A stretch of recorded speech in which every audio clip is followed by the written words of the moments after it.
Okay, 4.1, tweeting. What to tweet. So the first point I'm going to make is you have to always be consistent in the quality of your tweets. It's very critical.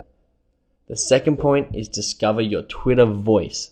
Each account has their own unique Twitter voice. So news accounts are usually more pragmatic and factual, where there's comedy accounts which are funny, some are even vulgar. You want to make sure you know what your Twitter voice is, and this will contribute to your consistency in your tweets so people know what to expect from you. Lastly, what to tweet is going to be different for every single account because every single account is unique and most of them are in different industries and are appealing to different audiences.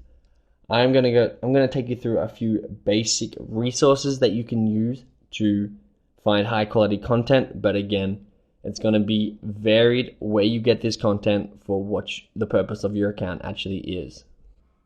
Okay, so although great content varies from one account to another, these 4 strategies below are universal, and the best tweets across Twitter will all have at least one of these characteristics. So the first strategy is short tweets. Short tweets see 180% more interaction than longer tweets.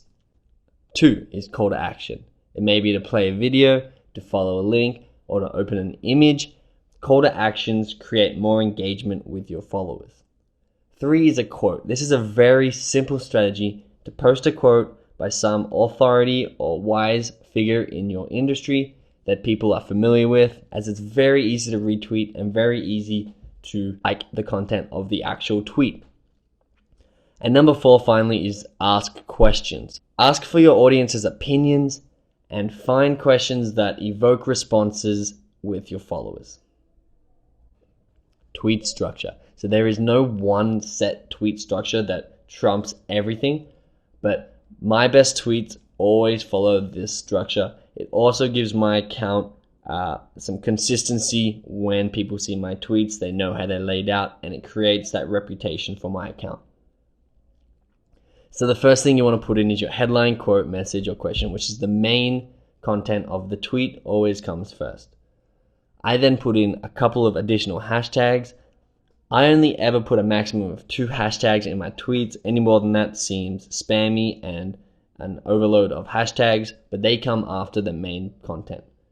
And thirdly is the link or the media. If you're adding video or a photo or a link to a page, that comes last, as it is a call to action and people can click it after they're finished reading your tweet. Here's an example of this structure for my New York City account, which is at New York City with 2 T's, 2 Y's if you want to check it out.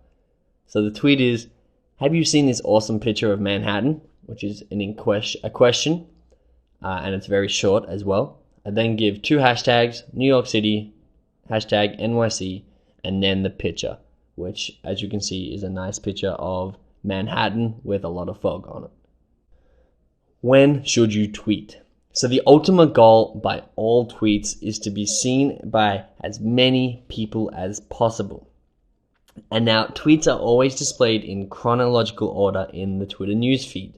This means the best time to tweet is when most followers are online. So now we need to find out, when are most of your followers online? It's going to be different for every individual account again, but here are some general guidelines. The general peak Twitter times are 7 to 8 a.m. when most people are getting out of bed, looking at their newsfeed, seeing what's rolled in overnight and catching up on what happened while they slept. 1 to 2 p.m. is obviously a lunch break for most people who also like to check out what happened during the morning. The 5 to 6 p.m. most likely when people are getting off work, they're on public transport on the way home, and they're checking in to see what's been going down for the afternoon. 9 to 10 p.m. is, I think, before bed. Most people are going to go to bed about 10, 10:30. They just want to summarize the day, jump on Twitter, see what happened, see what they've missed during the day, and then go to sleep. So here are a couple of useful Twitter tools that'll help you create a more specific understanding of your account. So you can check exactly where your followers are located using tweepsmap.com. and you can check when your followers are online using Twiriad.com. These will give you individual tailored statistics for each of your accounts. It's best to use them once you have already established a decent Twitter following of maybe 500 or more people.